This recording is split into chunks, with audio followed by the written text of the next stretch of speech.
Siapa diriku, dari mana aku berasal, dan kemana aku akan kembali.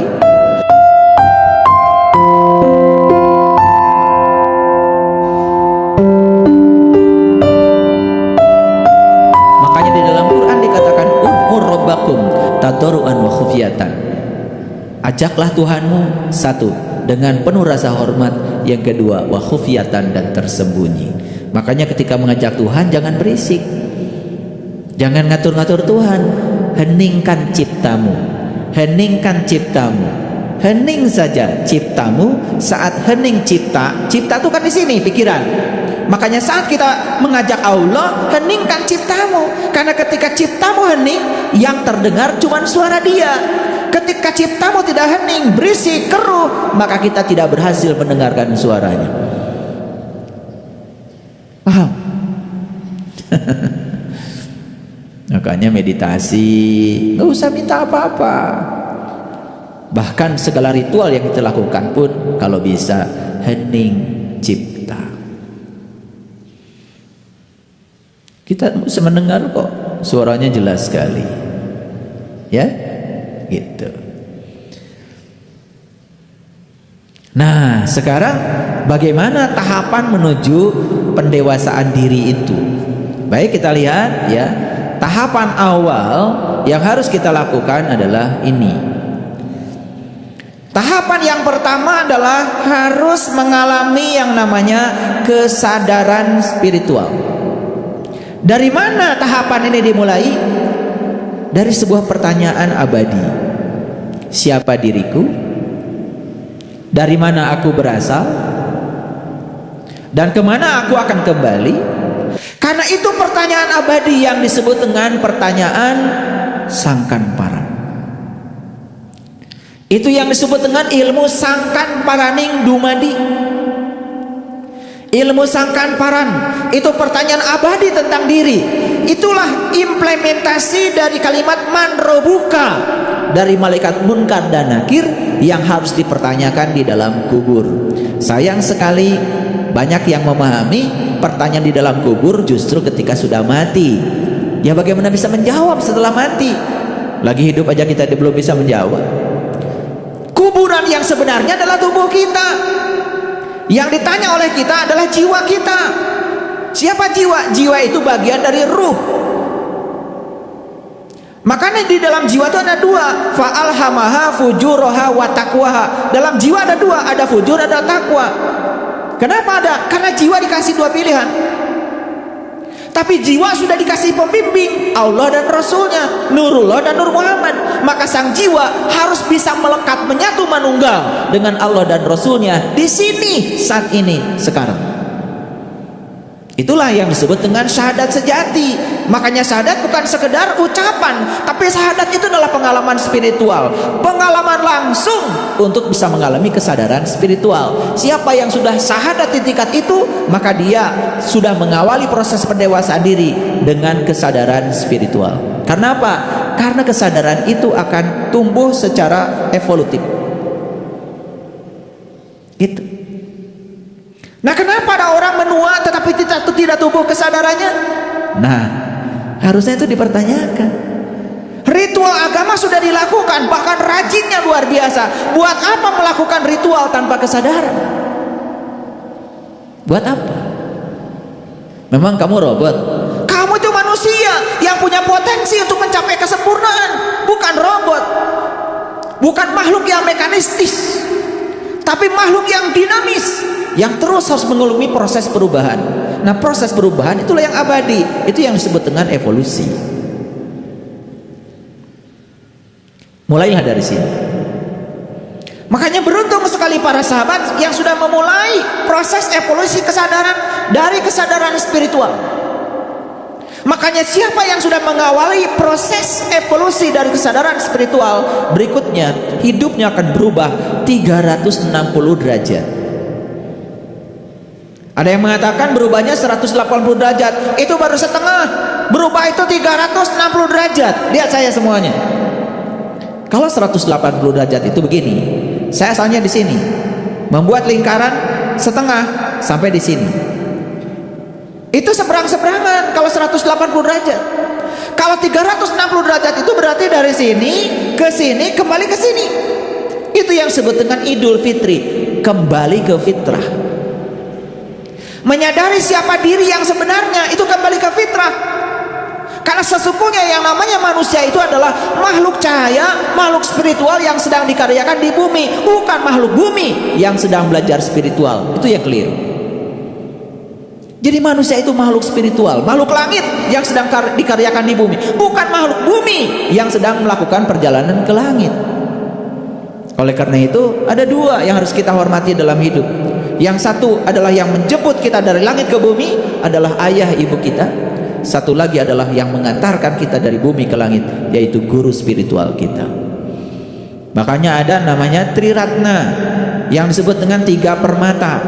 3 permata itu, satu, memiliki seorang guru pembimbing yang bisa mengantarkan kita kembali kepada jati diri kita sendiri, yang bisa memutar 360 derajat. Yang kedua, punya metode untuk meniti ke dalam diri yang diajarkan oleh seorang guru. Dan yang ketiga adalah punya komunitas. Jadi punya komunitas itu sebetulnya sesuatu yang sangat mahal. Karena banyak yang tidak punya komunitas. Apa itu komunitas? Komunitas itu sebetulnya komuni, berkumpulnya orang-orang yang memiliki kesadaran yang sama, berkumpulnya orang-orang yang memiliki frekuensi yang sama. Makanya kenapa kalian dengan saya ada kerinduan untuk bertemu hari ini? Karena kita sudah komuni, kita sudah memiliki frekuensi yang sama, kesadaran yang sama, menuju arah yang sama. Ini namanya community. Makanya itu yang namanya Triratna. Yang pertama punya guru, yang kedua punya ajaran, yang ketiga adalah punya komunitas yang bisa terus menerus ya menjaga stabilitas dan kekuatan batin kita untuk mengarah pada tujuan yang sebenarnya. Nah, begitu kita sudah mengalami kesadaran spiritual pada tahap awal, kemudian kita mengalami perubahan dalam hidup 360 derajat. Ngerti ya? Bukan 180 derajat. Itu kembali ke fitrah, kembali melakoni kehidupan dunia dengan berbekal nilai-nilai spiritual, kembali menemukan jati diri kita yang sebenarnya. Maka yang ketiga, terkuaknya berbagai fakta dan kebenaran tentang hidup. Betul nggak? Para sahabat merasakan nggak? Begitu mencapai kesadaran spiritual, kita mengalami perubahan hidup, benar-benar berubah tuh 360 derajat. Apa yang terjadi? Terkuak berbagai fakta, terkuak berbagai kebenaran. Kenapa? Lihat saya semua. Karena kebenaran itu adanya di fakta. Kebenaran tidak pernah bersembunyi di teori. Ada kabel, dikasih beda potensial, mengalir arus. Apa itu? Fakta. Ternyata ada arus mengalir dalam kabel. Buktinya listrik bisa, lampu bisa menyala. Fakta bukan itu? Fakta. Ilmuwan mencoba mencari cara untuk menjelaskan apa sih arus itu. Lahirlah seorang ilmuwan namanya Ohm. Makanya ya, arus listrik itu ya berhubungan dengan ohm, berhubungan dengan ampere. Itu nama-nama orang. Makanya arus listrik didefinisikan sebagai aliran muatan listrik persatuan waktu. Itu teori. Lahirlah orang yang lebih keren lagi namanya Drude, membuat teori kabut elektron tentang konduktor, bahwa tembaga yang dipakai sebagai bahan kabel itu memiliki nomor atom 29. Di kulit yang pertama ada 2 elektron, di kulit yang kedua ada 8 elektron, di kulit yang ketiga ada 18 elektron, di kulit yang terakhir ada 1 elektron yang disebut dengan elektron valensi, yang disebut dengan free elektron, elektron bebas. Ketika dikasih beda tegangan, timbul yang namanya medan listrik. Medan listrik menggerakkan elektron, timbul gaya listrik. Ketika ada gaya listrik, timbullah yang disebut dengan arus listrik. Itu teori. Apakah sebenarnya begitu? Belum tentu. Daripada tidak dijelaskan oleh ilmuwan, daripada tak ada penjelasan. Apakah teori tentang listrik yang sekarang dianut oleh manusia itu kebenaran? Bukan. Itu adalah persepsi manusia terhadap arus. Faktanya belum tentu seperti itu. Itu harus bedakan antara teori dengan praktek. Makanya sumber kebenaran adalah fakta, bukan teori, bukan apa kata orang, bukan apa kata kitab, bukan apa kata buku. Saya menjelaskan teori kepada mahasiswa. Kalau mahasiswa tanya sama saya, Pak, kenapa ada arus mengalir dalam kawat? Saya jelaskan seperti tadi. Bahkan saya jelaskan pakai matematika, saya jelaskan aspek kuantumnya, saya jelaskan aspek statistiknya. Mahasiswa terbelalak aja, oh luar biasa ya Pak. Ntar dulu, belum luar biasa, karena ini teori. Bisa jadi teori itu adalah halusinasi, bisa jadi karena sekedar memuaskan logika, memuaskan pikiran. Makanya kalau pikiranmu sudah terpuaskan oleh suatu penjelasan, jangan berhenti. Belum tentu penjelasan itu adalah yang sebenarnya. Itu kan persepsi si ilmuwan yang menjelaskannya. Ilmuwan tugasnya kok bikin teori.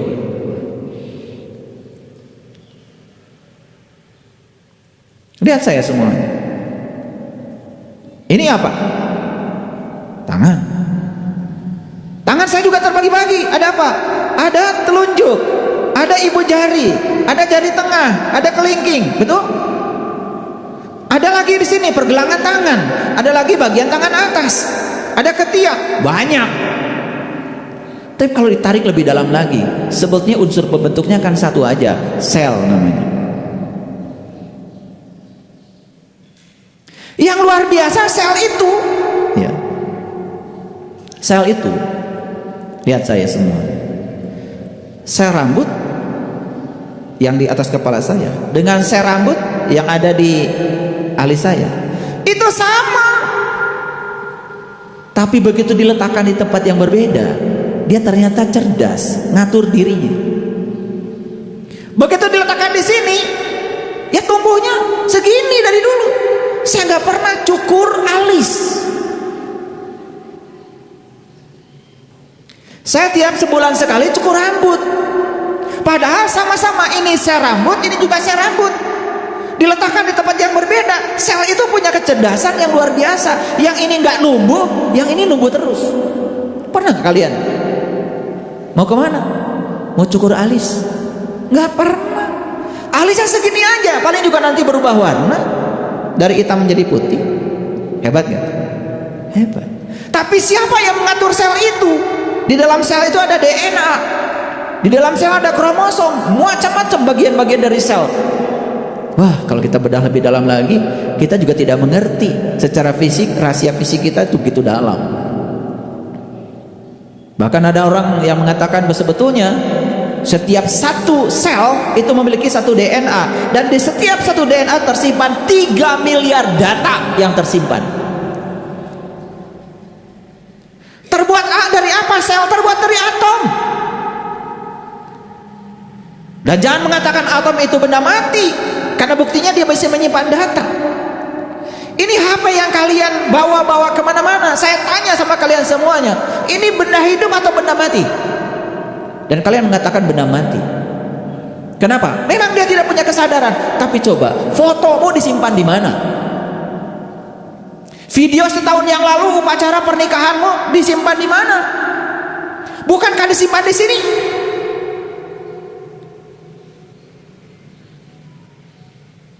Pertanyaannya, kok benda mati bisa menyimpan data? Kok otak kita bisa menyimpan data ya? Tersusun dari apa? Tersusun dari atom-atom. Atom membentuk molekul, molekul bentuk sel. Makanya kalau kita lari ke teori atom, ujung-ujungnya cuma apa? Dalam atom itu 99,99% adalah ruang kosong. Kalian gak sadar, beli baju itu yang kalian gunakan kan ruang kosongnya. Mahal-mahal beli baju, yang dipakai ruang kosongnya. Beli emas, yang dipakai kan ruang kosongnya. Beli cincin, makanya ada yang berguna, ada yang berharga. Tapi yang berguna tidak selalu berharga. Yang berharga tidak selalu berguna. Betul? Kalian beli karung, yang dibutuhkan apanya? Karungnya atau ruang kosongnya? Kan ruang kosong yang dipakai, betul nggak? Coba beli karung beras, yang dipakai kan ruang kosongnya, yang berguna kan ruang kosongnya. Dibeli nggak ruang kosong? Enggak. Yang berharga apa? Karungnya. Maka yang berharga belum tentu berguna. Kalau beli rumah pengen yang besar, yang kecil? Kenapa? Yang besar biar ruang kosongnya besar. Yang dibeli rumah apa ruang kosong? Rumah. Yang mahal? Yang dipakai ruang kosong. Kalian pergi ke dapur nggak pakai tembok kok. Yang kalian pakai di dapur ruang kosong. Betul nggak? Apa sih ruang kosong itu? Renungkan. Dan semua berasal dari ruang kosong kok. Ruang kosong menciptakan energi, energi menciptakan materi, materi jadi energi lagi, nanti kembali ke ruang kosong. Apa sih ruang kosong itu? Jangan cuma ngomong aja, innalillahi wa inna ilaihi rajiun, ngerti juga enggak? Betul enggak? Makanya kalian bernafas sekarang. Suatu saat kan kalian menghembuskan napas terakhir. Pergi kemana tuh napas terakhir? Ke ruang kosong. Apa ruang kosong? Di mana kalian tinggal nanti? Kan di ruang kosong. Apa sih ruang kosong itu? Renungkan. Kayaknya jangan ngomong banyak-banyak kalau nggak ngerti. Sebenarnya saya itu nggak malas ngomong kayak gini. Pengennya saya diam menjadi kursi ini kalian ngerti. Iya, daripada teriak-teriak ini. Tapi kalau saya diam, kalian nggak ngerti. Saya teriak-teriak aja nggak ngerti, apalagi kalau saya diam. Saya pengennya kalau kajian itu saya diam aja di sini, senyum-senyum aja. Kalian langsung ngerti. Tiba-tiba pulang dari sini, wah saya udah dapat pencerahan tadi. Apa? Pokoknya semua yang ada di kepalanya Pak Saiful itu saya sudah ngerti semuanya. Saya pengennya begitu. Saya pengennya begitu, ya.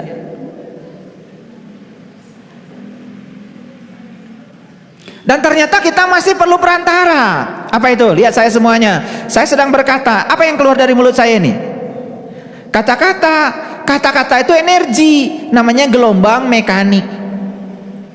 Di sini tuh ada rapatan renggangan namanya gelombang longitudinal. Nah, gelombang longitudinal ini masuk, ya.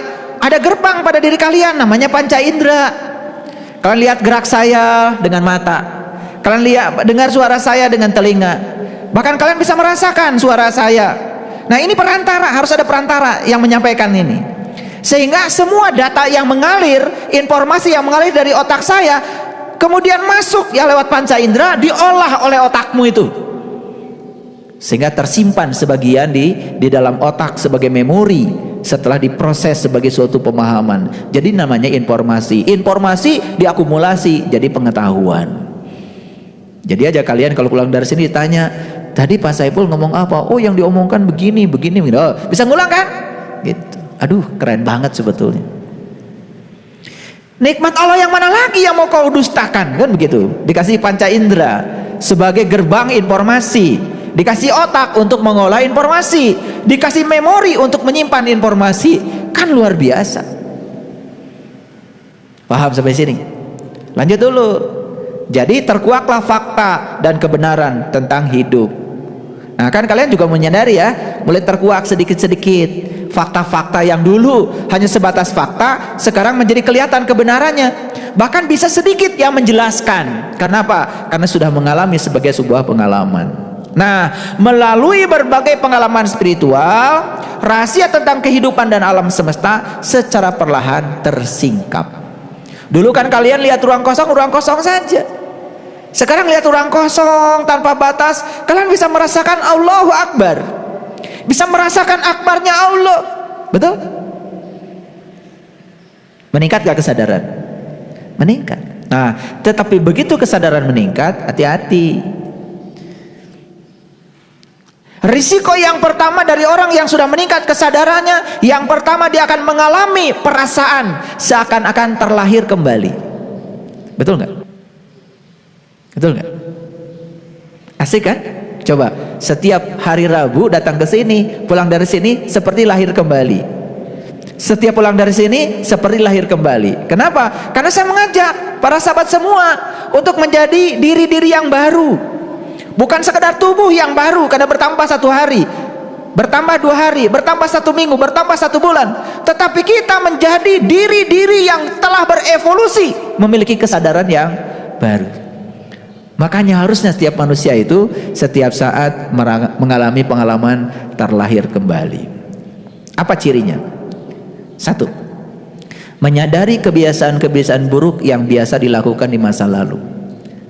Coba, begitu kita terlahir kembali, ada nggak perasaan dalam diri kita, oh dulu saya sering melakukan ini, dan sadar kalau itu kebiasaan buruk. Menyadari kalau itu kebiasaan buruk dan tidak mau melakukannya lagi. Keren gak itu? Keren gak itu? Nah itu, naik tuh. Yang kedua, ada kekuatan dalam diri untuk berubah. Ternyata ya, hidup bersih, pikiran jernih, itu ternyata enak ya, gitu kan? Kenapa kalian merasakan enaknya? Kenapa? Karena pernah ngerasain kan pikiran keruh? Pernah ngerasain kan jiwa kotor seperti apa? Pernah merasakan bagaimana dampak dari suatu perbuatan yang buruk? Pernah merasakan kan? Ada yang salah nggak di situ? Ada yang salah nggak di situ? Nggak ada. Makanya Tuhan itu tidak pernah menghukum. Allah itu hanya menyuruh, silahkan kamu mengalami pengalaman. Apapun pilihanmu akan ada akibat yang menyertaimu. Di situ kau akan belajar. Yang paling penting, setiap buah dari pembelajaran persembahkan kepadaku. Bisa kebayang nggak? Seorang presiden kekuasaannya besar nggak? Besar nggak? Besar mana kekuasaan presiden dengan kekuasaan RT? RT punya kekuasaan, tetapi dia tidak bisa mengubah apa-apa. Bikin peraturan RT aja nggak diturut. Tapi seorang presiden dengan kekuasaannya bisa bikin peraturan yang sangat besar dampaknya.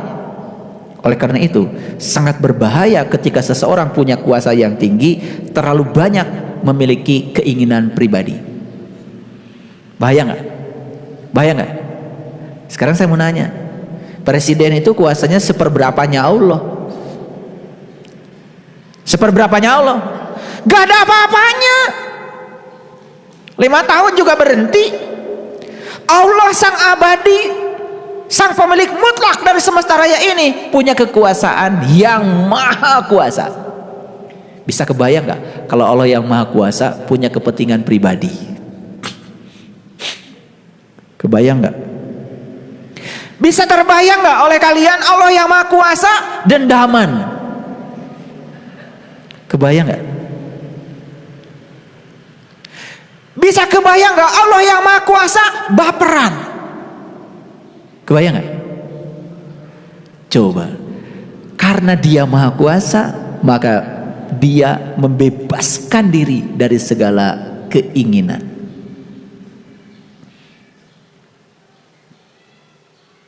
Hati-hati ya. Saking kuasanya, maka beliau membebaskan diri dari segala keinginan, terutama keinginan pribadinya. Maka beliau netral saja. Klub A bertanding dengan klub B. Dua-duanya juga berdoa sama Allah yang sama. Betul nggak? Ada yang minta bantuan dukun segala. Pokoknya samalah, intinya doa lah. Betul nggak? Si klub A pengen menang, si klub B pengen menang.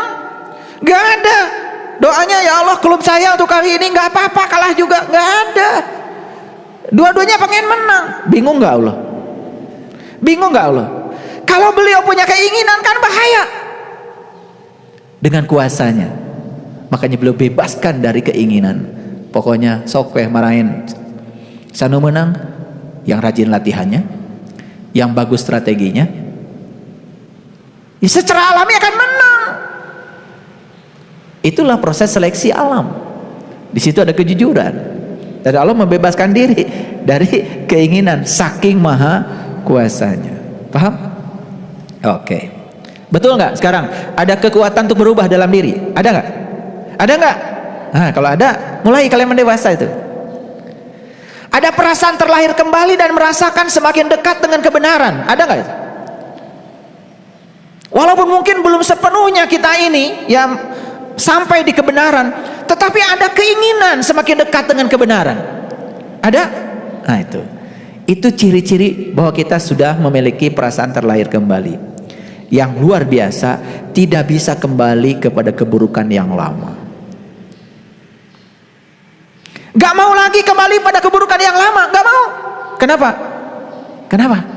Udah merasakan kan? Bagus gak melakukan keburukan di masa lalu? Bagus. Itulah kesempurnaan. Karena kalian tidak akan pernah bisa berubah kalau tidak merasakan. Itu yang disebut dengan dinamika. Itu namanya evolusi kesadaran. Makanya tidak boleh ada penghakiman. Biarkan semua berjalan. Biarkan semua berjalan. Karena di setiap pilihan ada sebuah risiko yang harus ditanggung. Kira-kira dari penjelasan yang ini, terasa nggak? Terasa nggak? Ini menyentuh diri kita. Terasa nggak? Kalau kalian merasakan ini, itu tanda. Ini tanda, tapi tanda awal bahwa kalian sudah mengalami proses menua dalam keadaan mendewasa. Karena di Quran dikatakan banyak sekali anak-anak kecil yang beruban. Tahu nggak anak kecil yang beruban? Iya, beruban sih iya, tapi anak kecil. Artinya tidak mengalami proses evolusi. Fisik mengalami proses evolusi, makin kolot. Tetapi kesadaran tidak mengalami perubahan. Ini yang berbahaya. Makanya orang-orang yang semacam ini di masa tuanya bingung. Rek maut ke bingung. Ya, komo hirup. Yang kedua, ini ciri yang kedua. Ada keinginan untuk sendirian dan menjauh dari komunitas lama. Begitu seseorang mengalami peningkatan kesadaran, kalau di Quran dikatakan cerita Ashabul Kahfi. Makanya dia itu meninggalkan kebanyakan orang, masuk ke dalam gua yang bisa memberikan keselamatan. Itu sebenarnya proses evolusi kesadaran. Dia tinggalkan kebanyakan orang dan masuk ke dalam gua. Itu sebetulnya cerita tentang perjalanan mengasingkan diri. Karena apa? Karena sudah tidak kuat lagi dengan orang-orang di frekuensi lama. Makanya begitu seseorang sudah mendewasa secara spiritual, maka dia punya keinginan untuk sendirian dan menjauh dari komunitas lama. Untuk para sahabat, kalau tidak mengerti apa yang saya sampaikan, nanti dengar kembali kajian saya tentang menjadi orang asing. Itu ada di YouTube ya, supaya saya tidak mengulang-ulang karena waktu kita terbatas. Apa cirinya? Ciri yang pertama, ketika kesadaran spiritual meningkat, vibrasi atau getaran akan meningkat. Sementara vibrasi atau getaran orang-orang di sekitar kita tidak mengalami itu, maka terjadi kesenjangan. Ngerti maksud saya? Ini nih, kalian meningkat tuh kesadarannya. Sementara orang-orang di sekitar gitu-gitu saja, terjebak oleh ritual, hanya mekanistis kayak robot. Begitu kalian meningkat kesadarannya, kan otomatis getaran, vibrasi, energi kalian sudah bukan energi yang lama lagi. Ada perasaan senjang itu, tidak bisa cocok itu, tidak bisa cocok. Ada nggak perasaan begitu? Nah itu tandanya kalian mendewasa. Itu tanda. Dan jangan kemudian menarik-narik orang di kesadaran rendah ke kesadaran tinggi. Justru kita harus bijaksana melihat mereka. Hati-hati. Karena banyak orang yang tidak bijaksana. Mentang-mentang sudah ma'rifat malah jadi ma'rifat. Ya mulai ya merendahkan orang lain yang tidak sama dengan dirinya. Hati-hati, itu tidak berkesadaran itu namanya. Jadi ada kesenjangan. Nah, ketika ada kesenjangan itu otomatis ya ada ketidaknyamanan, Nah, oleh karena itu maka akan mencari otomatis teman-teman yang sama frekuensinya. Nah, itulah pentingnya sebuah komunitas untuk menyalurkan ya kerinduan itu, ya. Yang kedua, ciri yang kedua, menghabiskan waktu bersama komunitas lama akan terasa melelahkan. Jadi gini. Di komunitas lama kan kalian nyaman sekali ngomongin orang. Bahkan di tempat ngaji. Ngomongin tas orang, ngomongin dandangan orang. Jika perlu ustadznya pun diomongin itu. Betul nggak? Itu pecinya ustadz itu kemana? Katanya tiap ceramah nggak pakai peci, diomongin.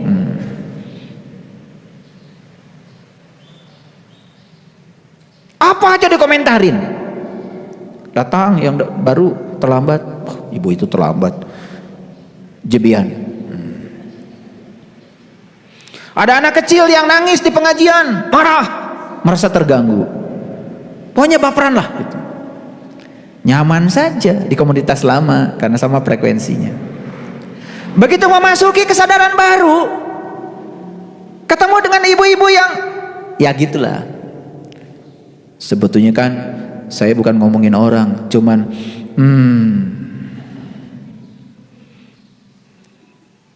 saya nggak gibah kok, cuma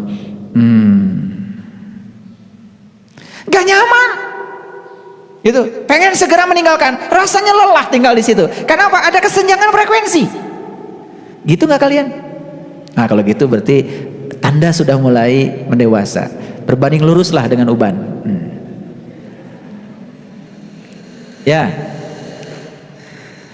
Nah terutama ketika komunitas lama itu memancarkan energi yang negatif, vibrasi yang negatif, udah terasa banget. Maaf ya, maaf. Misalnya kita memasuki suatu kajian, kemudian disampaikanlah kajian-kajian tentang pahala, surga, neraka, ya, yang frekuensinya rendah. Kalau nggak nakut-nakutin, pasti ngiming-ngimingin. Nah gitu. Itu kan teori motivasi yang sangat rendah. Kalian pasti akan merasa lama di situ. Pengen segera bubar. Kenapa? Tidak ada kesejalanan frekuensi. Orang yang sudah ikhlas, yang ibadahnya kepada Allah itu sudah tidak bermuatan lagi, dikasih iming-iming.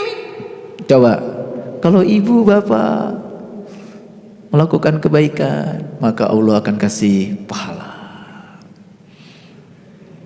Gak nyaman, pengen cepat pulang, karena ada kesenjangan frekuensi, gitu. Nah kalau kalian mengalami kesenjangan itu tanda kalian udah mulai sedikit mendewasa. Seetik belum dewasa.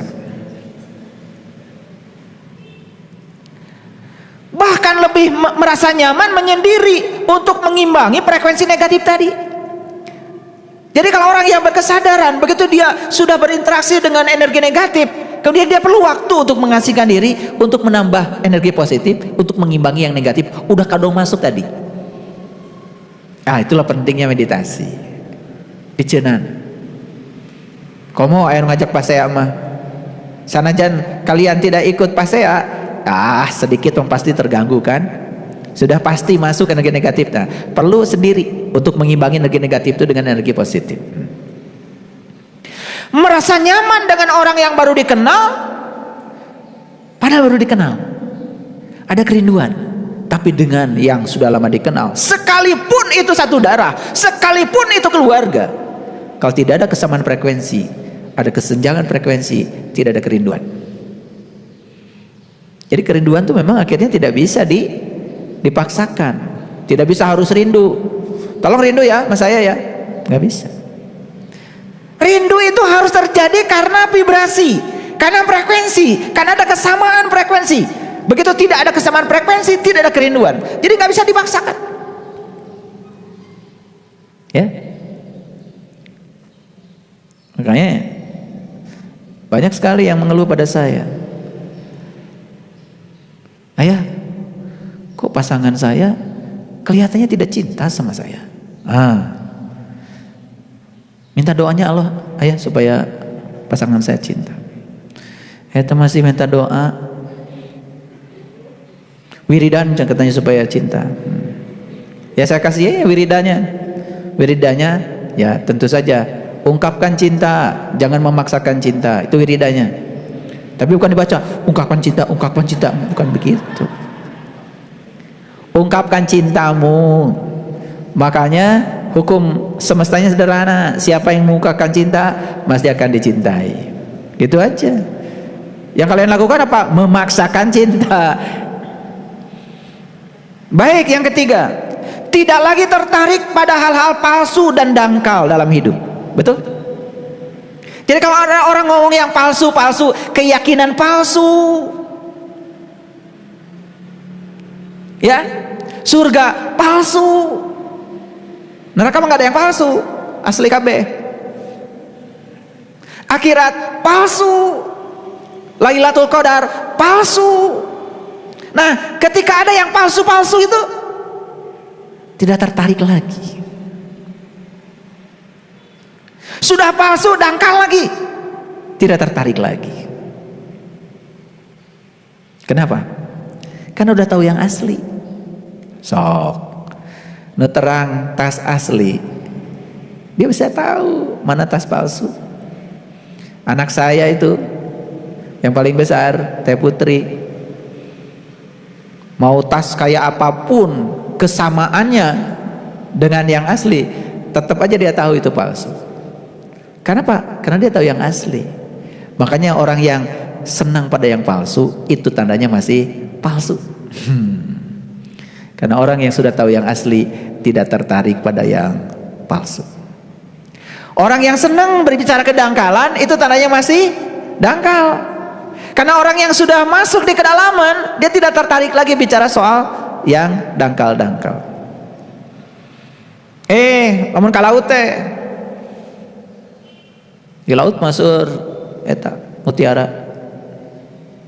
Di mana mutiara teh? Eta pabalatak di pantai.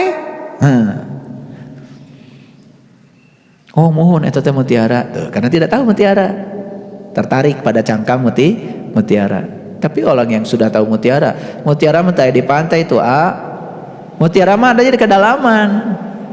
Betul nggak? Iya. Dia tidak akan tertipu. Ulangi ya, ulangi. Orang yang masih tertarik pada hal-hal palsu, berarti dia masih palsu, belum tahu yang asli. Orang yang tertarik pada hal-hal yang dangkal, itu tandanya masih dangkal, belum pernah menyelami kedalaman. Tetapi pesan dari saya satu, sekalipun kita sudah tahu kedalaman, kalau kita diajak bicara yang dangkal-dangkal, tetap harus hormat sama mereka yang dangkal. Tidak usah memaksakan mereka harus tahu yang ada di kedalaman. Malam yazuk lam ya'rib, yang tidak ngalamin tidak akan paham. Tetap kita harus menjaga rasa hormat pada siapapun. Lebih tertarik pada hal-hal yang alami, yang tulus, yang bersih, yang penuh dengan kemurnian. Betul nggak? Senangnya yang alami. Tahu alami? Alami itu nggak dibuat-buat, gitu. Alami aja. Kalau mau senyum, alami aja. Nggak usah 2 cm ke kiri, 2 cm ke kanan, nggak usah.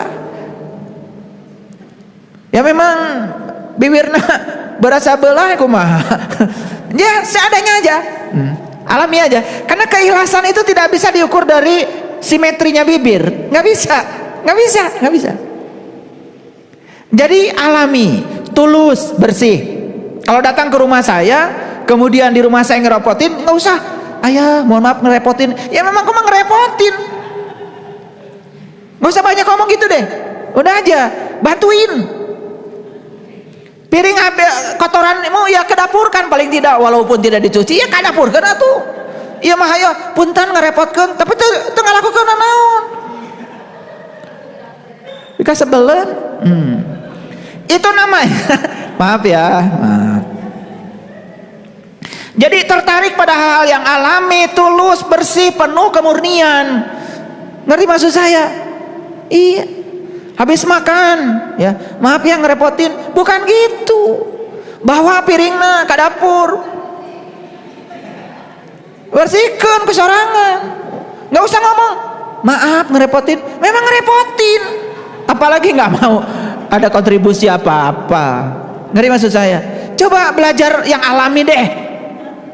Itu saya kadang-kadang lihat orang katanya ngaku spiritualnya tinggi, nyimpan bekas minum aja, hanya bekas minum, eta cangkangna tinggal piceun, maaf ya ngerepotin. Bekas minum didinya nya ngerepotin. Ini maksud saya.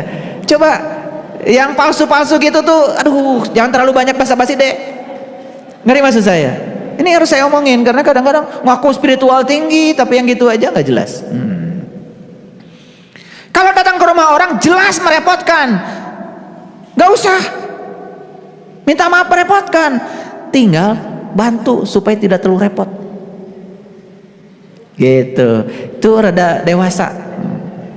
Cing tong jika budak leutik wae.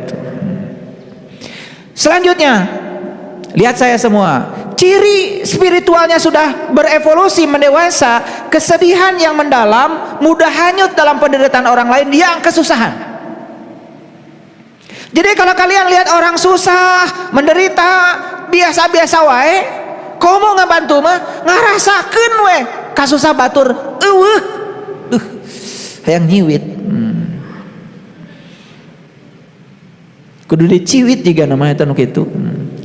Mengaku sudah dewasa, mengaku sudah banyak majelis taklimnya, udah syar'i banget, tetapi cara memperlakukan orang lain seperti itu, tidak peduli pada kesusahan orang. Jangan mengatakan kita sudah mendewasa. Sekarang saya mau nanya jujur nih, ada nggak kesedihan mendalam, mudah hanyut dalam penderitaan orang lain, terutama melihat yang ada nggak? Ada aja, walaupun belum membantu, udah bagus itu. Lebih bagus lagi, bukan sekedar ada, tetapi ingin membantu meringankan penderitaan orang lain. Karena apa? Semua makhluk hidup itu cuma dua keinginannya. Satu, memperoleh kebahagiaan. Yang kedua, terbebas dari penderitaan. Kabeh ge sami kahayangna dengan dua, ingin mendapatkan kebahagiaan dan terbebas dari penderitaan. Paham? Oke. Nah, menyadari begitu banyak penderitaan di muka bumi, ingin membebaskannya. Lihat saya semuanya.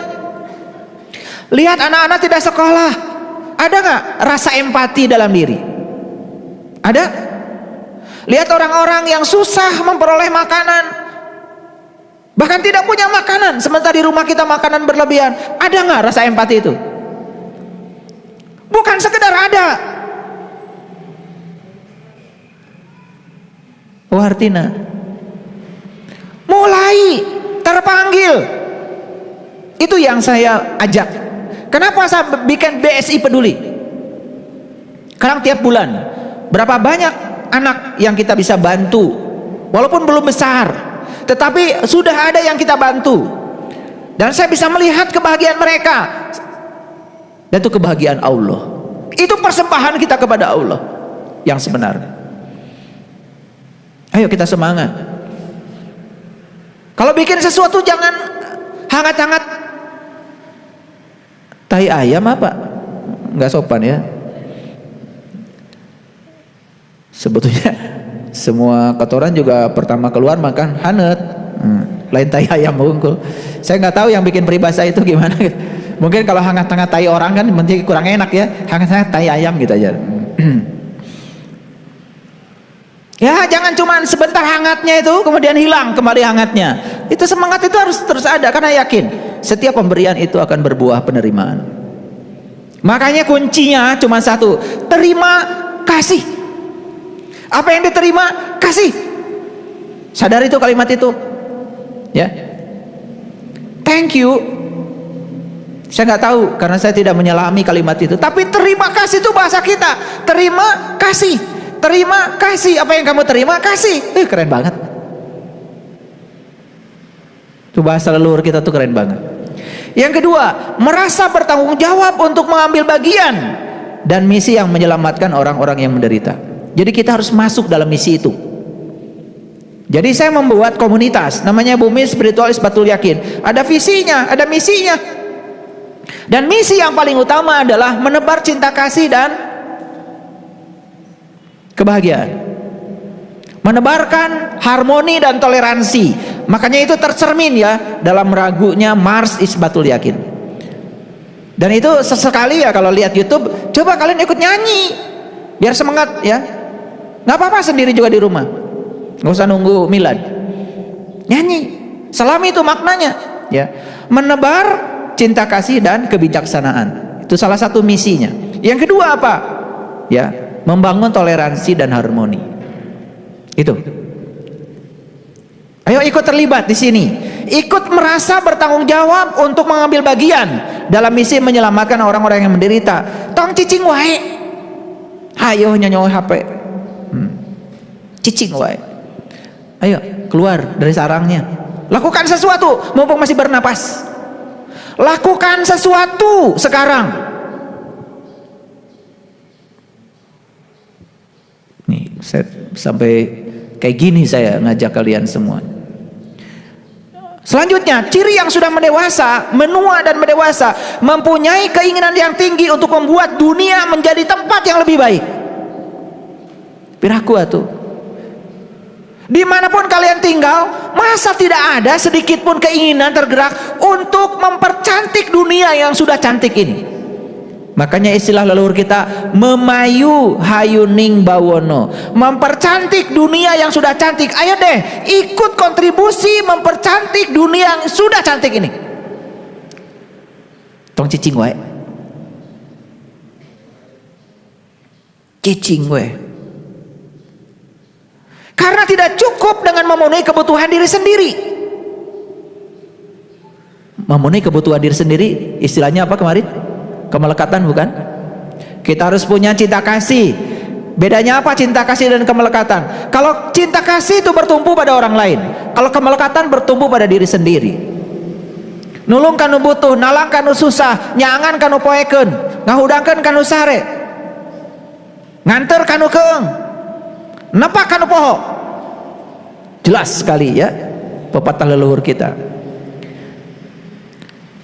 Selalu menjadi sumber cinta dan kasih bagi semesta. Itu yang disebut dengan manusia yang rahmatan lil alamin, yang sudah saya bahas kemarin. Ngaku manusia rahmatan lil alamin, doa ya Allah ampunilah kelompok kami, kasihanilah kelompok kami, nusajian makan ya Allah. Nukieu ngaku rahmatan lil alamin. Ganti coba doa itu. Rahayu sagung dumadi. Semoga seluruh makhluk hidup yang kelihatan di setiap ruang dan waktu, di semua tingkatan berbahagia. Itu doa. Ya Allah, keluarga abdi ya Allah, bahagiakeun. Tatangi mawi hos ya Allah, daya urusan sareng abdi. Ngaku rahmatan lil alamin, menyampaikan selamat saja sama orang lain harus sama keyakinannya. Aneh. Silahkan menyampaikan selamat pada orang yang berbeda keyakinan, merayakan hari besarnya, ucapkan selamat, gak apa-apa. Tidak mengganggu keimanan kita, tidak mengganggu keyakinan kita. Kita harus yakin pilihan keyakinan kita tanpa harus menyalahkan pilihan keyakinan orang lain. Itu namanya toleransi. Menyadari bahwa kehadirannya di dunia ini untuk melakukan perubahan. Kita datang ke semesta ini untuk melakukan perubahan. Dari mana perubahan dimulai? Dari Anda sendiri. Dari situ mulainya. Makanya kalau ada masalah, jangan cari jalan keluar, cari jalan ke dalam. Selama ini salah selalu. Kalau ada masalah cari jalan keluar, makanya keluar wae, nyalahkeun batur. Kalau ada masalah cari jalan ke dalam. Lihat saya semuanya. Tadi pagi saya dapat WA macam-macam. Ya. Ada yang tanya, "Ayah, gimana jalan keluarnya?" Tuh, pertanyaan lagi salah. Kalau ada masalah cari jalan ke dalam, jangan cari jalan keluar. Anak saya nakal, gimana jalan keluarnya? Nyalahkan budak.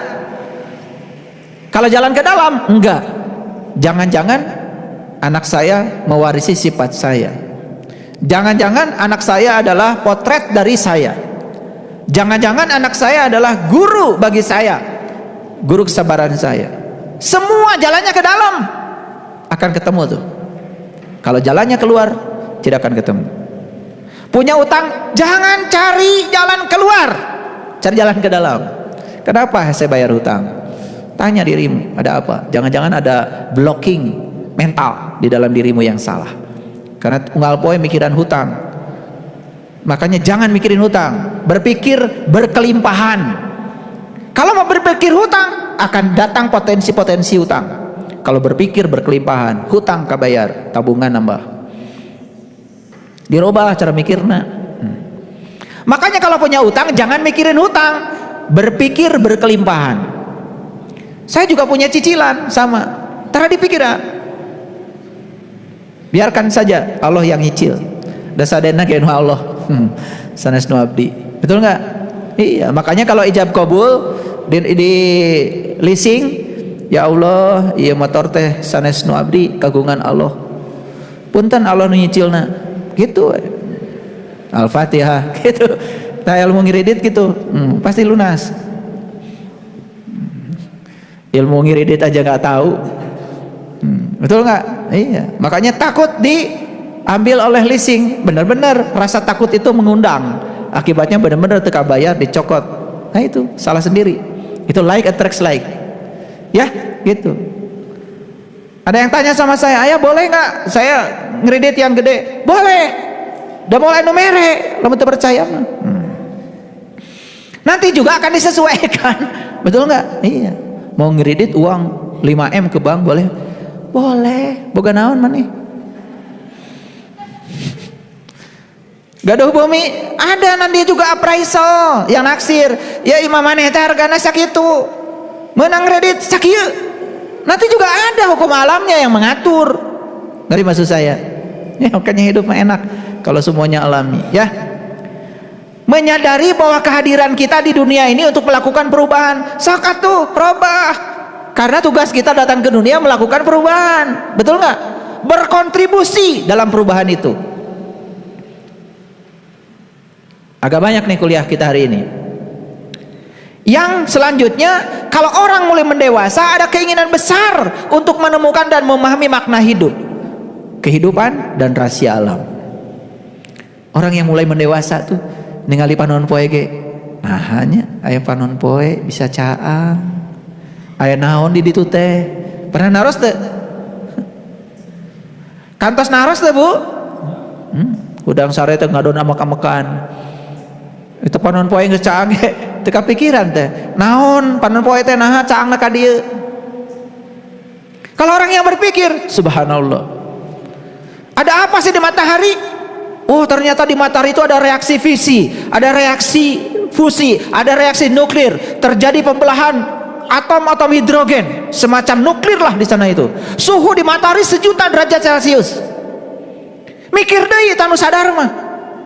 Ari jarak tidunya ka panon poe seberapa jauh? Nuhun Gusti. Dunya teh geuningan teu caket, ka panon poe mun caket mah 1.000.000 derajat. Kabeuleuh meureun urang teh tutung kabeh. Betul enggak? Jadi Allah memilih tempat kehidupan ini begitu nyaman. Dari sana mah sinar matahari teh panas, nepi ka dieu mah haneut. Beda kan panas jeung haneut? Ai panas mah nyelakakeun ari haneut. Ngabetahkeun, betul enggak? Di situ tuh baru mulai nuhun Gusti, luar biasanya Gusti teh nyaahna ka abdi. Abdi teh dilahirkeun teh di dunya sanes di planet anu deukeut ka panon poe. Pernah gitu? Da teu mikir atuh. Nah Gusti abdi teh dilahirkeun teh di dunya sanes di planet Merkurius. Atau Venus. Mecaket cenah ka panon poe. Betul? Nah, lihat saya semuanya. Begitu kita tidak bertanya, tidak ada jawaban. Sok atuh perhatikan. Ada nggak keinginan tuh kalau rahasia alam? Tempo hari saya ngajak ke kebunnya Ayah Asep di Cililin. Saya ajak meditasi daun. Perhatikan daun. Wah, pada nangis semuanya. Padahal ningali daun tekan unggal poe. Saat itu saya bawa meditasi daun, hanya memperhatikan daun sekaligus urat-uratnya. Hanya itu saja, nangis semuanya, sing salegruk. Kok bisa gitu? Kesadaran. Karena kita selewat ningali daun-daun, betul nggak? Iya. Aduh, di sekitar rumah kita itu tafakuran teh banyak, ibu bapak. Satu helai daun aja yang tumbuh, aduh di tafakuran. Nah, bisa jantan di ruang kosong. Kamari mah aya kembangna, aya kemangan, betul? Saha atuh nu ngadamel. Oh, geuningan Allah teh aya di nu daun. Tuh, kan gitu, ya. Jadi kemanapun kamu memalingkan wajah, di situ kau akan dapati Allah. Karena Allah itu nyatu dengan ciptaannya. Lihat saya semuanya. Kalau tangan saya ini luka, luka, nyeri tak? Kan kita bilangnya apa? Tanganku sakit. Ulangi. Nih, di dapur lagi motong bawang, luka tak? Apa yang dikatakan oleh kita? Kunaon eta ibu kok pandanganna diparban? Tangan saya sakit. Tanganku sakit. Saya mau nanya, ari aku di mana? Tuh kan tersadar. Nah gitu wae itu bisa ngejawab. Marifat kumaha? Tangan terluka. Begitu dikatakan, kenapa kok tangannya begitu? Tanganku sakit. Pertanyaan saya, aku di mana? Sok jawab.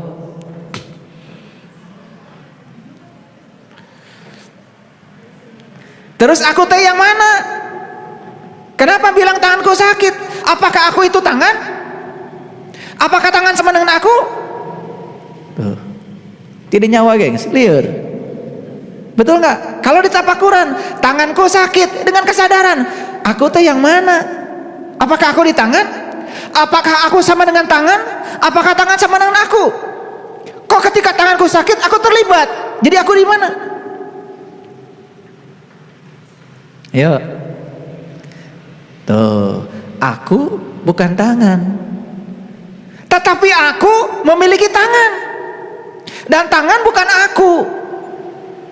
Tapi aku selalu eksis di setiap ciptaannya. Tangan kan ciptaan aku, berarti aku eksis dalam ciptaannya. Jadi aku tanya di mana? Meliputi semua ciptaannya. Tuh merhatikan lengan anu ke gores bawang ge, nepi teh ka Allah. Tepang sareng Allah. Makanya kemanapun kau memberikan wajah, kamu akan selalu mendapati wajahnya Allah. Kahartos teh. Kunaon Bu eta nyengir wae? Kepalaku sakit, di mana aku? Di mana aku? Menyatu dengan kepala. Tapi kepala aku sanes. Da aku mah tara nyeri sirah. Nyeri sirah mah maneh we lo bating mikir. Kan aku mah tidak pernah sakit, tidak pernah. Betul enggak? Aku tuh tidak pernah tidur, gak pernah ngantuk, tidak pernah sakit, tidak pernah apa. Tapi kenapa kamu membawa-bawa aku? Kepalaku sakit. Aduh sakit hatiku. Mau aku wae cenah cek Allah teh. Betul nggak? Gitu. Tapi dah memang begitu. Allah itu eksis dalam setiap ciptaannya. Paham ya? Oke. Lihat sekarang, ada keinginan besar untuk menemukan dan memahami makna hidup. Ada keinginan besar untuk memahami makna kehidupan.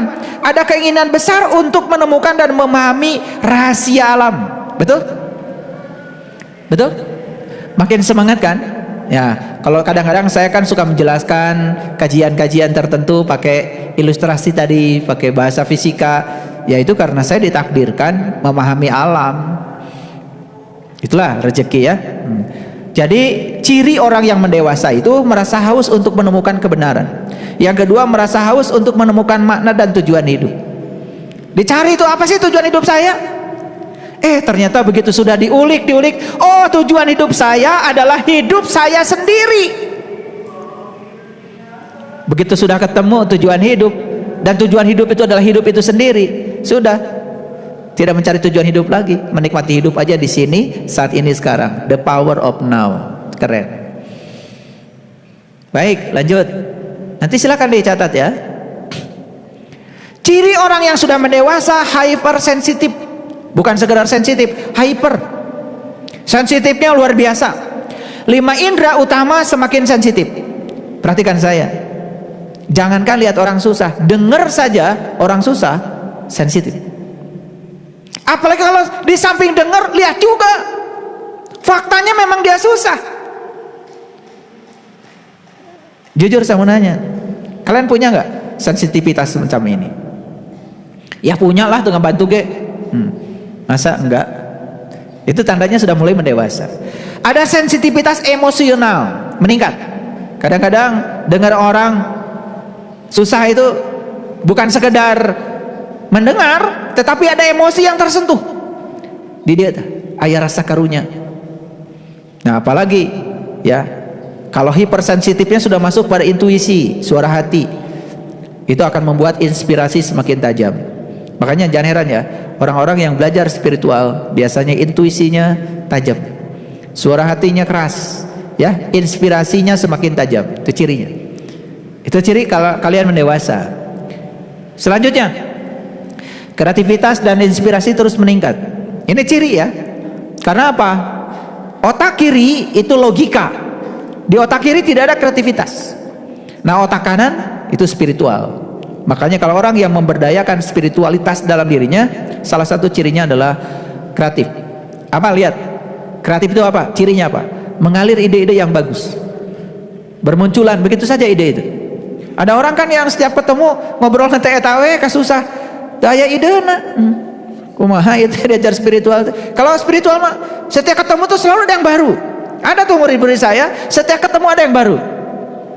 Ayah gimana kalau gini? Ayah gimana? Jadi itu ya. Dan saya menemukan tidak banyak yang seperti itu. Maaf ya, bukan merendahkan. Ini artinya proses mendewasa kita ada hambatan. Karena ide-ide dalam otak kita tidak mengalir, ya. Dan ide-ide itu mengalir itu artinya nggak dibuat-buat. Wah, supaya dibilang dewasa sama ayah guru, lalu ketemu ayah guru saya mau memberikan banyak ide, tapi idenya dibuat-buat, tidak mengalir. Nah, itu nanti akan ketahuan. Iya kamari korban ceramah kamari jika naya. Ya. Yang kedua, kreativitas itu tanpa batas, para sahabat. Spiritualitas itu akan membuat kreativitas seseorang tanpa batas. Beres iya, hayang iya, beres iya, hayang iya. Kreativitas tidak pernah berhenti. Fa idza faragta fansab wa ila rabbika farghab. Itu ciri orang yang sudah sadar, sudah luas kesadarannya, ya. Inspirasi tidak pernah berhenti. Itu ciri yang berikutnya. Lalu ciri orang yang sudah mendewasa secara spiritual adalah menerima diri apa adanya dan boleh jujur dengan diri sendiri, ya. Jadi jujur itu ditandai dengan bebas, ya. Ada kebebasan, ada kemerdekaan untuk menentukan nasib sendiri, ya. Jadi tidak ada lagi kungkungan rasa takut. Nggak boleh, itu bukan spiritual, ya. Mengikuti kata hati dan selalu jujur kepada kata hati. Selanjutnya, keinginan untuk mengenal diri sendiri semakin besar. Betul? Ada nggak di sini dorongan untuk kenal diri saya semakin besar? Ada? Gitu. Tidak berhenti pada pelajaran yang sudah saya berikan. Ada semangat di sini, ada keinginan yang lebih besar untuk mengenal diri sendiri. Semakin penasaran dan ingin mengetahui lebih dalam tentang siapa dirinya dan sesungguhnya. Ingin mengetahui lebih dalam tujuan yang berada di dunia ini dan makna di balik kehidupan. Ayo kita gali, ya, karena tidak akan pernah ada batasnya. Jangan merasa kita sudah sampai, ya. Selanjutnya, semakin banyak sinkronitas. Itu ciri kalau orang sudah mendewasa. Sinkronitas itu begini, ya. Bertemu dengan orang yang tepat di waktu yang tepat. Contoh misalkan gini, baru aja dalam batin menginginkan ketemu dengan saya, ketemu. Baru saja dalam batin menginginkan, besok akan bareng-bareng dengan si A, besok bareng-bareng. Ada sinkronitas yang sering disebut dalam bahasa sehari-hari namanya kebetulan. Kalau susah memahami bahasa Inggris, saya terjemahkan dalam bahasa sederhana, kebetulan lah gitu. Kalau resan orang tepang, nah itu sebetulnya kebetulan itu sinkronitas. Padahal nggak ada yang namanya kebetulan. Itu karena ada kesamaan frekuensi saja, gitu, ya. Jadi saya ngajak Kang Iman kemarin ke Garut pulang kampung. Kemudian Ahari bilang pengen diajak ayah. Tiba-tiba diajak, gitu. Itu namanya sinkronitas. Saya nggak ngerti kalau dia pengen diajak, tapi tiba-tiba juga saya pengen ngajak, gitu loh. Itu sinkronitas. Nah, itu ciri bahwa kita sudah mencapai kemurnian. Itu ada sinkronitas. Ya, bahasa kitanya kebetulan. Kebetulan saya pengen ke Garut diajak. Itu nggak apa-apa pakai kebetulan, tapi intinya sebutnya sinkronitas karena tidak ada yang kebetulan. Kebetulan saya mau umroh, kebetulan ayah guru juga bikin acara umroh, gitu. Nah, kelihatannya kebetulan, padahal itu sinkronitas, gitu. Jadi kalau dikaitkan lebih jauh lagi, sebenarnya itu hukum tarik menarik. Kembali lagi, like attracts like, yang serupa menarik yang serupa, itu namanya sinkronitas. Oke, selanjutnya. Nah, ciri orang yang sudah mendewasa, pola tidurnya mulai bagus. Sering bangun di malam hari, tidur di siang hari, itu juga nggak masalah. Karena orang ketika tidur nyenyak, itu tanda kualitas hidupnya udah mulai bagus. Nah, ini catatan ya. Kalau orang susah tidur, apalagi harus pakai obat tidur, itu udah jelas itu amburadul, ya, spiritual. Jelas, nggak usah dipertanyakan, nggak usah cari pembelaan, ya. Kalau tidur harus pakai obat tidur, jelas itu ada masalah. Jadi kalau kalian itu di kursi aja ketiduran, bagus spiritualnya. Ini terus terang saya bukan, karena banyak orang yang susah tidur loh. Iya, kalian itu di tempat ngaji aja bisa ngorok, itu bagus. Bagus. Karena bagi orang yang kesadarannya tinggi, tidur itu mengambil energi.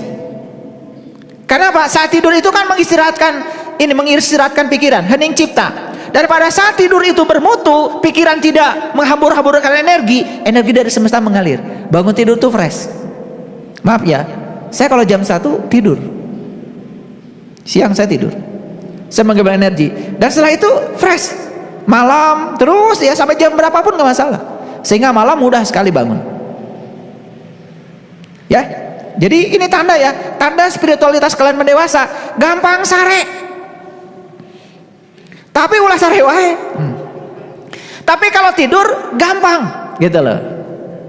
Karena apa? Banyak orang yang susah tidur loh. Untuk tidur pun harus pakai obat. Dan kalau kalian tidur pakai obat, hati-hati. Berarti saraf-sarafmu itu dilemahkan. Itu bukan solusi. Dan berikutnya akan nagih lagi. Berikutnya setiap mau tidur harus ada obat. Nah sekarang cari penyebabnya. Kenapa saya susah tidur? Jujur pada diri sendiri. Ya, jujur pada diri sendiri. Susah tidur, tidak usah cari alasan. Pasti ada masalah. Cuman kadang-kadang kita sering cari jalan keluar, tidak cari jalan ke dalam. Karena untuk jujur pada diri sendiri mah hese, nyalakan batur nu gampang gitu. Ini catatan ya, catatan dari saya. Ayah, kadang-kadang saya siang tidur nikmat. Itu bagus spiritualnya, udah bagus. Malam engkau bagus sekali. Karena gini, tidur yang bermutu itu tidak usah lama. Ya, saya tuh kalau tidur, plek, udah tidur. Kadang-kadang nggak pernah mimpi, tidur tuh nikmat gitu. Nah itu ciri ya, ciri udah selesai. Hati-hati ya, kalau tidur saja masih mikir, itu belum selesai. Kalian tidur aja mikir, kamu tesare. Tidak tertarik untuk khawatir berlebihan, ini ciri orang dewasa. Tidak tertarik untuk khawatir berlebihan dan bertindak berdasarkan cinta dan ulas asih. Jadi sudah tidak ada lagi rasa khawatir. Awas ya, yang saya maksud bukan tidak peduli, bukan. Sudah tidak berlebihan lah untuk khawatir terhadap segala hal. Kenapa? Ada kata-kata yang sangat bagus ya. Menghina Allah itu tidak usah menginjak kitab sucinya. Ragu saja, takut saja akan hari esok, itu sudah menghina Allah. Jadi nggak usah. Ya, makanya tadi saya bilang, semua buah penderitaan, buah kesenangan serahkan pada Allah. Lillah, billah, bismillah, alhamdulillah. Ya.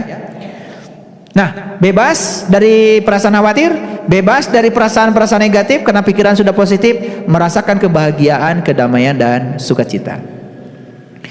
Selanjutnya, ini agak banyak ya. Nanti silakan kalian dengar ulang saja nanti di YouTube ya. Ini saya udah dewasa belum? Gampang. Tidak tertarik pada kepura-puraan, ya. Itu tidak tertarik pada tontonan drama yang penuh dengan kepura-puraan. Nih ciri orang yang masih tertarik pada kepura-puraan itu kadang-kadang senang sekali nonton tontonan yang penuh dengan kepura-puraan. Pura-pura bahagia, pura-pura kaya, itu namanya itu. Teruskan aja sendiri, kalian udah pintar. Gitu. Jadi lamun seneng kene nu karar itu tanda masih budak kene. Lebih suka merenung dan mempelajari alam semesta, diri sendiri, kedamaian dan keseimbangan dalam hidup. Lebih memilih untuk mengalah daripada berkonflik dengan orang lain. Nah ciri-ciri. Jadi ciri orang dewasa itu dia lebih memilih mengalah daripada berkonflik. Nah ciri ya kedewasaan gampang, lihat di mobil juga kelihatan.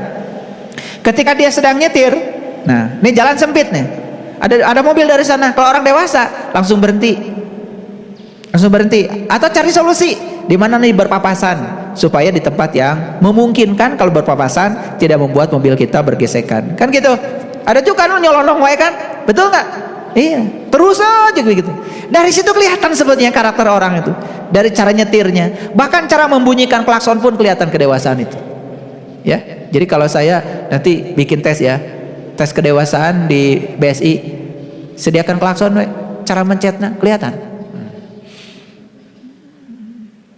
Kalau nit, nit, itu kelihatan. Dari situ kebaca kedewasaan. Jadi nggak usah tanya Allah, ya Allah, hari abdi lebet ke surga atau di neraka, cenah mencet klakson. Nanti dari cara mencet klakson akan kelihatan ini surga, ini neraka. Kelihatan kan, betul nggak? Jadi sebenarnya nggak usah pakai indikator yang susah-susah, ya, gitu. Nah, ciri orang yang dewasa itu dia memilih untuk mengalah, ya, tetapi bukan berarti dia kalah. Tidak ada lagi tindakan menghakimi, mencari-cari kesalahan orang, dan tidak ada lagi kebencian. Catat itu. Tidak ada lagi tindakan menghakimi, mencari-cari kesalahan orang, apalagi, dan tidak lagi kebencian, ya. Kemudian yang selanjutnya, keinginan untuk selalu memberi dan mencintai tanpa ekspektasi. Jadi kalau memberi itu tegaduh kahayang, tidak pengen, ya, dibalas, itu tandanya orang yang sudah dewasa. Kemudian selanjutnya, merasa mempunyai hubungan dengan manusia, binatang, lingkungan, dan alam semesta. Jadi sebenarnya kita ini kan tidak terpisah. Kita ini ada kebergantungan dengan manusia, dengan binatang, dengan lingkungan, dan alam semesta, ya. Kemudian memiliki perasaan semakin dekat dengan alam. Kalau ada orang yang senang diajak ke alam dan merasa dekat dengan alam, itu tanda sebenarnya dia sudah mendewasa spiritualnya. Nah, tersepulin hayang di kamar wae ta eta, ya. Lalu yang terakhir, merasakan kebahagiaan yang sesungguhnya, membuat diri selalu bersyukur. Jadi sebenarnya bersyukur itu selalu terhadap apapun yang terjadi, dia menerima apa adanya, ya, tidak ada penghakiman, tidak ada penilaian, berterima kasih kepada semua hal yang telah berjasa kepada dirinya. Nah, itulah para sahabat, saya hari ini menguraikan begitu banyak, ya, ciri-ciri, ya, orang yang sudah tumbuh mendewasa. Saya doakan semoga semuanya menua dalam keadaan mendewasa. Ya toh? Cirinya apa? Cirinya semakin menua semakin sejahtera lahir batin. Karena kalau orang semakin menua semakin sengsara lahir batinnya, sudah lahirnya sengsara tambah batinnya juga semakin menderita, itu tanda ada yang salah dalam kehidupan. Tentu semuanya ingin menua dalam keadaan dewasa. Setuju? Baik, itu yang saya sampaikan hari ini. Terima kasih. Assalamualaikum warahmatullahi wabarakatuh.